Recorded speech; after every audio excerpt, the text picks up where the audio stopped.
Lust. Lust is commonly seen as intense sexual desire, and that is a type of lust, but it's not the main definition of lust. The King James Bible Dictionary defines lust as sinful longing, the inward sin which leads to the falling away from God.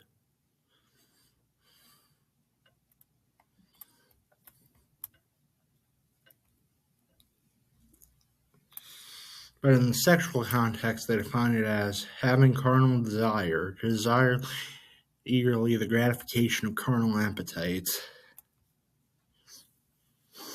Now, the Bible discusses lust, especially sexual lust, quite often.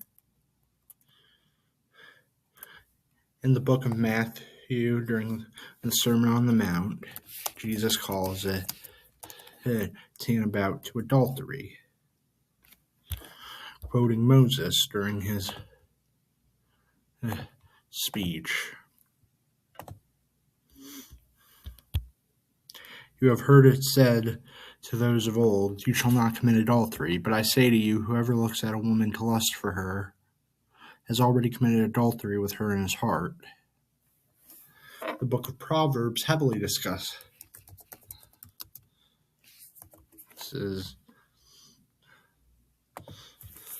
lust, particularly Proverbs 6 and Proverbs 7. Proverbs 6 claims, reproofs of instruction are the way of life, to keep you from the evil woman, from the flattering tongue of a seductress. Do not lust after her beauty in your heart, nor let her allure you with her eyelids. For by means of a harlot a man is reduced to a crust of bread, and an adulteress will prey upon his precious life. Can a man take fire to his bosom and his clothes not be burned? Can one walk on hot coals and his feet not be seared? So is he who goes into his neighbor's wife. Whoever touches her shall not be innocent. And then a bit later on in the verse, 32, whoever commits adultery with a woman lacks understanding. He who does so destroys his own soul. Proverbs 7 goes even more in depth.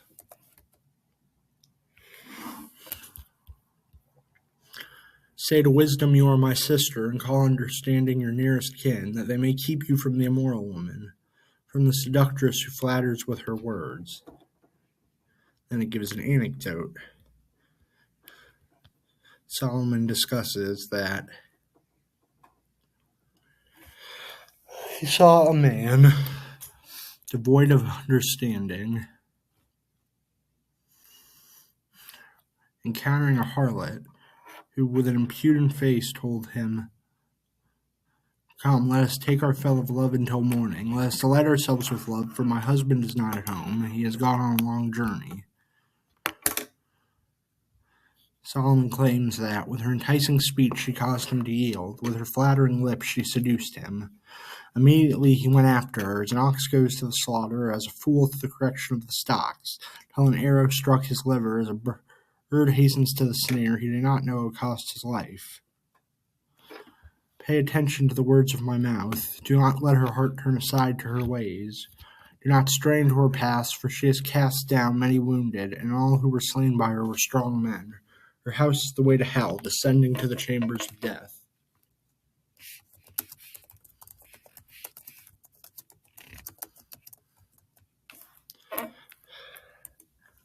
The book of Galatians calls it a work of the flesh, more specifically adultery.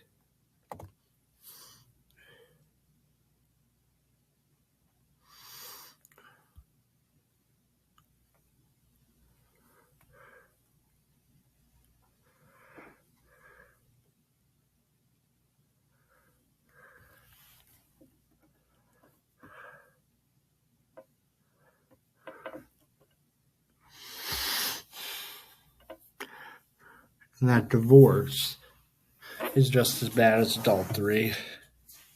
Both the books of Matthew and the books of Luke, Jesus says this when the Pharisees confront him.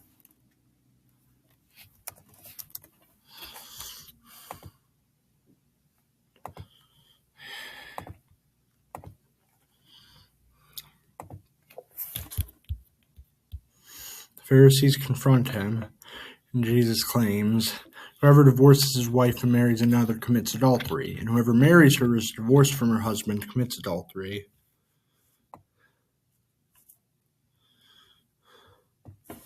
And then, really back in the book of Matthew,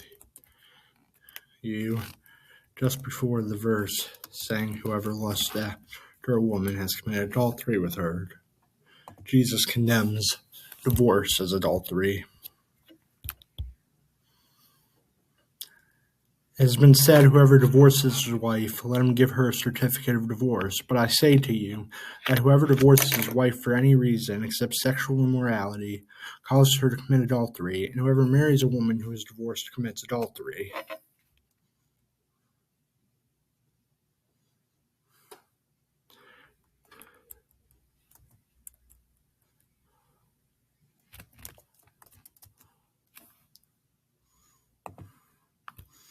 Now,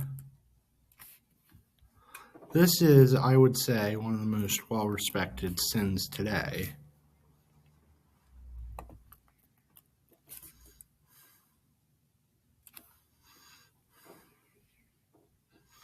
Divorce, couples just use it.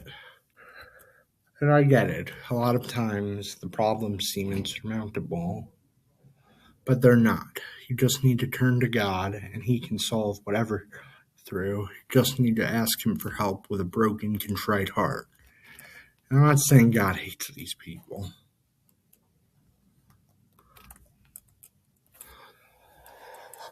But I am saying that we've normalized this. I'm going to end with a quote.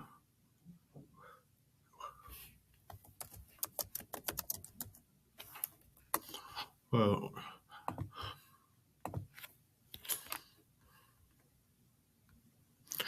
"The strongest man, the wisest man, and the godliest man in the Bible fell to sexual sin. For me to think I'm above falling into lust is to think I'm wiser than Solomon, stronger than Samson, and godlier than David.